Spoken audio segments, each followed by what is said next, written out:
tough a job for you and your staff to get a team mentally ready for a game after a big game like Texas? I don't know. I probably not. The other way to look at it is then if you haven't lost or everything, you make those plays there down the stretch and it's changed that they think maybe everything they got it made and they don't have to worry about it. That's what everyone then would be saying now. How do you guard against that? So yeah, always guarding against something. The bottom line is, we need to keep improving through the year. We want to be better this week than we were a week ago. Bobby, coaches always talk about putting your best guys out on the field. Was there any consideration given to bringing over a box or someone else to the middle so that you got? We've had them in there before. It didn't work out real well, so we have had some guys in there like that. So your best option, then there was no option to bring Lewis to the middle and putting someone out there. You had your best players out there. That worked through the week, yeah.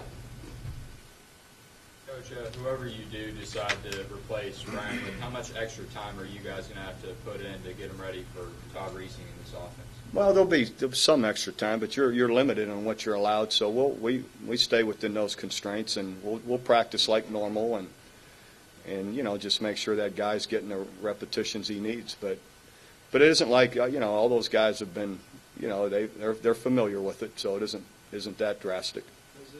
Has it been true that a good deal of Travis Lewis's success has been because Ryan has a lot of times put him in the right position? No, that might have been the case in the first game, but Travis knows where he needs to be, and that's really in the last several games has allowed Ryan to even flourish more and not have to worry about anybody else, and has been, so that hadn't been the case since, like I said, maybe the first game. Coach, that brings to mind, someone said, and I don't know whether they know it, what they're talking about, that Ryan was calling defensive signals. Is that part of the thing you missed when he's out of there, or what? Yeah, but everybody, we don't have a huddle, so everybody pretty much gets them. Just like you see offenses anymore, everybody looks at the sideline and gets them. Well, we do the same thing.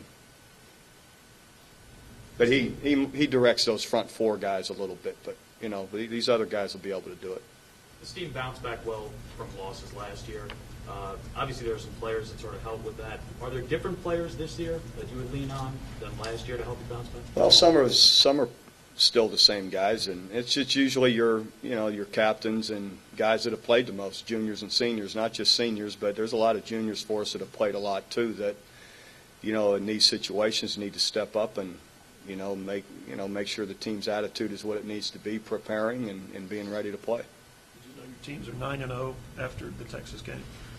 No, I hadn't paid attention to that. Why do you think that is? We've come out the next week and played well. So exactly. Like I say it all the time. There isn't anybody that the end all isn't with that game. We've got a long year, and you got to work your way through it. Is Kansas a spread offensive team? Basically. Yes, they spread it out and throw it everywhere. Do a good job running it as well. To follow up on Dean's question, are you saying if a guy gets hurt, you're going to go with the backup because he's practiced early, even if he's not getting the job done? You won't give another guy a shot? Is that what you're saying? No, it's our determination to say, Dave, that this guy doesn't know what he's doing in there. He doesn't know where to line up. He doesn't know what his key is. And we're going to go with the guy that we think is going to get the best job done, and that's what we did. And even if he's not, you're not going to try another guy? No, because that guy, we see him in practice. You guys act like we don't watch him. We watch him every day. If a guy isn't able to do it, we know he's not able to do it in practice. What makes you think he's going to get in that game and be able to do it? Okay. Well, it's clarified then, right? Yeah, we went with the guy we felt gave us the best opportunity at the time. Just go over Kansas offense a little bit. Just preview Kansas' offense. James just said they spread it out, and you're going to get all your shotgun plays. You're going to get and he's under center. They do a good job running the football, pulling guards, running it up inside, stretching it outside. Reesing does a nice job, a lot of intermediate, quick passes, and and he also really quick feet. So we'll definitely again have to do a better job trying to keep him in the pocket and running around. But again, a lot of spread. Offense, check at the line of scrimmage, change plays at the line of scrimmage, no huddle like you see from a lot of people. What are your thoughts about Reese and his leadership in that offense? He does a great job. The guy makes a ton of plays. It's just the same thing. He makes something out of nothing running around. He's accurate when he throws when he throws the ball. He throws on the run really well. So he does a great job for him. Is his height bothering him in any ways that you see? I mean, he's 5'11" or whatever he is. Is that? Have you seen it bother him? No. I haven't either. Would you recruit a quarterback 5'11"?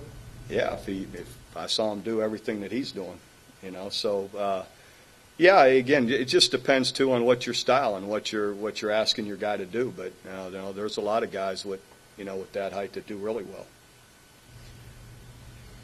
I know you prefer to have Ryan Reynolds, but have you ever had teams that have lost a significant player where the other guys, I mean, you see it in other sports sometimes, guys bond together or realize that they've lost someone and actually their level picks up? Oh, yeah. That's happened quite a bit. It happened for us, 2 years ago when we lost Adrian Peterson early in the year and went on a good run to win a bunch of games after that and, in the Big 12 championship. So we lost him and removed our quarterback the first day of practice, and everybody rallied together and still got it done. Defensively, Kansas, are they a pressure team or the zone? They're a little bit of everything. Kansas, they do a really good job defensively of mixing it up. They're gonna run your basic zones of that everyone 4 deep, 3 deeps, and 2 deep, and then they're gonna zone blitz you and man blitz you some. So they do their best to keep you off guard and mix it up. Well, with Texas, on defense, especially defense again, was it more what Texas did offensively where you couldn't get to McCoy, or were you not happy with the way that your people played in that regard?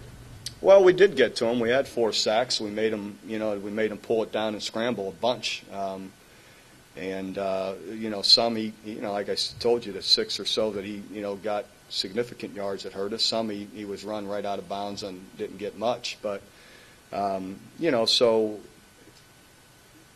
so again, we weren't far off in a lot of circumstances. My hat's off to him. He made a lot of really good plays that were tight and in some tough situations. And so there are definitely a couple of occasions we had a guy covered that we needed to wheel with them and cover them a little longer to give ourselves a better opportunity. Sure, but that happens in games.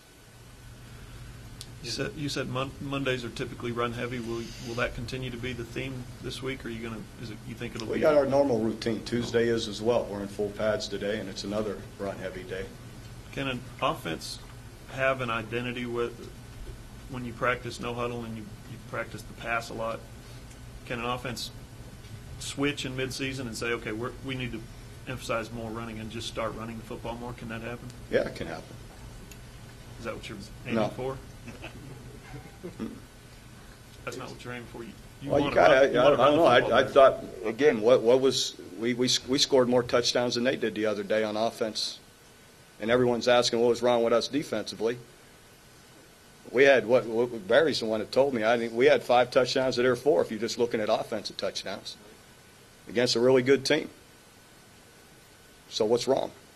They had something like 450 yards on their scoring drives.